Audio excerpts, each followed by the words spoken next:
It starts the first time someone calls you strong. Maybe it's when you're a kid carrying both grocery bags when your mom says to just take one. Maybe it's when you pick up the end of the couch while your dad fumbles with the other side. That word, strong, burrows deep. You cling to it. Because even as a kid, you realize being strong makes you different, and different feels good. Your first gym isn't a gym at all. It's a garage with a cracked concrete floor, a rusted barbell someone found at a yard sale, and mismatched plates that clank louder than they weigh.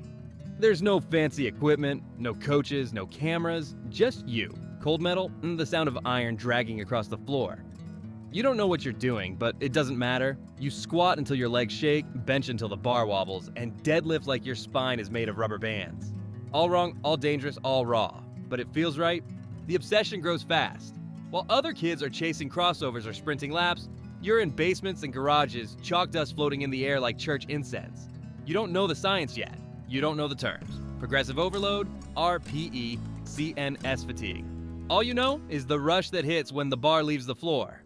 You feel like a superhero no one recognizes, a weapon no one else sees. Then you discover the legends. Eddie Hall pulling half a ton and screaming like he broke the world open. Half-Thor carrying a log the size of a car. Ed Cohn, precise and untouchable, moving numbers that look impossible on paper. You scroll through clips of John Hack benching weights that ruin shoulders for mortals. These names become gods to you. They make strength feel like destiny, not just a hobby. And you want in. You want to prove you belong among them. The first time you hear the phrase Big Three, it clicks. Squat, bench, deadlift. That's the Holy Trinity. That's the language of the chosen. You learn that the sport isn't about abs or aesthetics, not about lights or cameras. It's about numbers, the total. The sum of what you can lift when the lights are on, the judges are watching, and the weight doesn't care if your dreams are strapped to it. Powerlifting doesn't want pretty, it wants relentless. So you sign up for your first meet, a small one, held in a community center with folding chairs for fans and a platform built from plywood.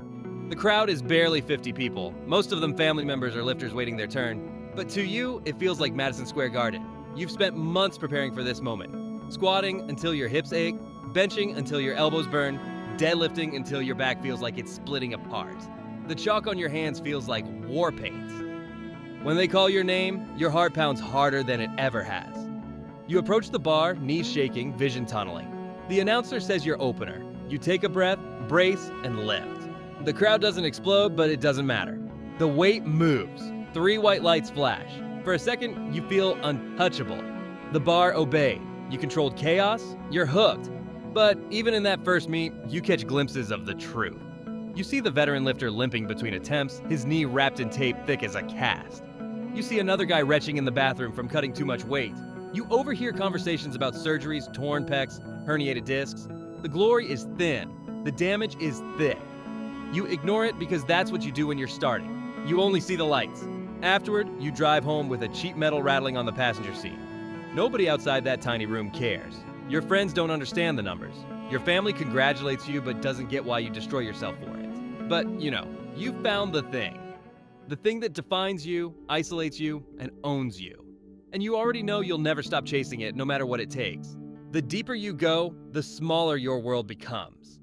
Training stops being something you do after school or work. It becomes the center of gravity, and everything else has to orbit around it. You plan your meals like a soldier packs rations. Chicken, rice, beef, oats, repeat. You go to bed earlier than your friends, not because you want to, but because recovery demands it. Parties, late nights, trips. They all shrink into background noise. You don't live for weekends. You live for the platform. People outside the sport don't understand the grind. They see the Instagram clip of your heavy deadlift, but not the endless accessory work that built it. They don't see the bands, the paused squats, the deficit pulls, the shoulder rotations you grind through when your joints ache. They don't see the weeks where your numbers stall, or worse, regress. They don't see the failures. Bars pinned to your chest, squats collapsed halfway up, deadlifts glued to the floor. Nobody claps for those. But those are what your life becomes. Your body starts whispering warnings. Elbows that ache every time you press, lower back tightness that lingers even on rest days. Knees that click when you walk upstairs. You tell yourself it's nothing, just part of the job. You wrap tighter, pop more ibuprofen, push harder. Because you know the numbers won't wait for you. Someone else is out there chasing the same total, and if you rest, they'll pass you. Fear of being replaced is fuel, but it's poison too. The expenses pile up, gym memberships, federation fees, competition entry costs. the endless stream of gear, belts, shoes, singlets, knee sleeves, wrist wraps, supplements, creatine, protein, pre-workout, whatever you can afford. A meet weekend can drain half your savings. And the return? Nothing. No paycheck unless you're at the absolute peak, and even then it's scraps compared to mainstream sports.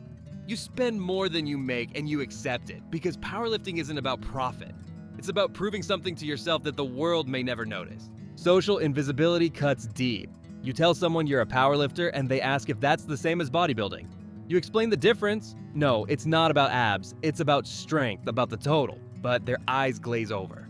Outside of the bubble, nobody knows the difference between a 600-pound deadlift and a 300-pound one. Strength is invisible to everyone except those who chase it.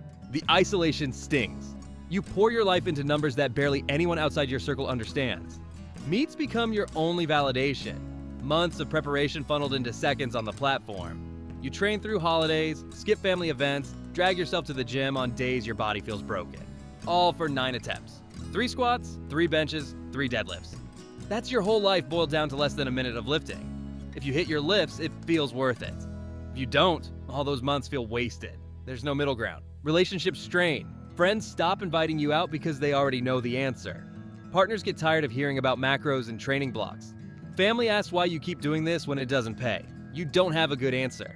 You just know that when you're under the bar, the noise in your head disappears. That's the only peace you have, and you're willing to trade everything else for it. But peace comes at a cost. Every cycle you push harder, every max attempt eats away at you. The line between passion and punishment blurs. You don't just lift weights anymore. The weights lift pieces of you away. And slowly, without realizing it, you're giving the sport more than it will ever give back. At some point, you stop being the strong guy at the gym and become a name in powerlifting circles. Not famous, not mainstream, but known enough that lifters nod when they hear your total. You've put in the years, eaten the meals, buried yourself under the bar until your joints scream, and now you're on national level platforms. You're competitive. Not the best, but close enough that people pay attention. At least the ones who live inside this bubble. Outside of it, the world still doesn't care. You post your lifts online, and a few thousand diehards comment fire emojis. Meanwhile, bodybuilders get sponsorships for posing oil on stage, CrossFit athletes get TV coverage, and you're still training in gyms with broken fans and rusty bars. The sport you've sacrificed for lives in the shadows. Your family still doesn't know what your total means. Your coworkers only know you're the one who eats 6 times a day. You carry numbers that feel like destiny, but to most people, they're meaningless. The politics make it worse. Powerlifting isn't unified. It's fractured into federations, each with their own records, their own rules, their own weight classes. Drug tested, untested, raw, equipped. You break a record in one fed and someone shrugs. Doesn't count, not in the real federation. You chase recognition in a sport that doesn't even agree with itself on what matters. Every medal feels smaller when you know there's another version of it somewhere else. And then there's the body toll. The injuries aren't whispers anymore, they're shouts. The aches you brushed off in your early years become chronic. A bulging disc in your back, tendonitis that burns every time you grip the bar, a pec strain that never healed right. You still push through because everyone does. Pain becomes baseline, just another training variable. The warm-up room is full of lifters limping, taped, wincing, but when the platform calls, you all walk out like nothing's wrong. Because to admit the damage would be to admit the dream is slipping. Weight management becomes another war. You're too heavy for one class, too light for the next. Cutting means starving, dehydrating, wrapping yourself in plastic until your head spins. Bulking means shoving food into your body until you hate the sight of it. Neither feels healthy. Both feel necessary. The scale dictates your mood more than the bar sometimes.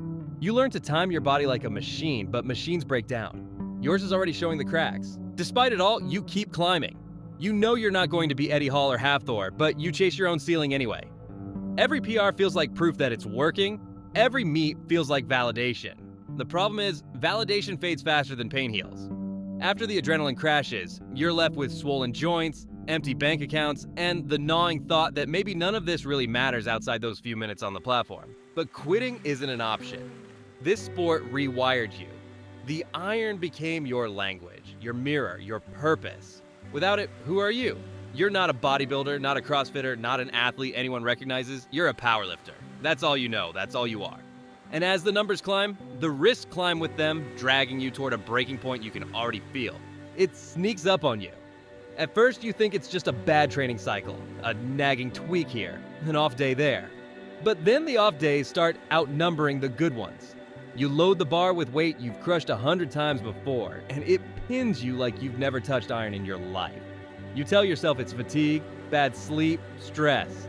Anything but what it really is. You're body cashing the check you've been writing for years. Your recovery slows to a crawl. A heavy squat leaves you limping for a week.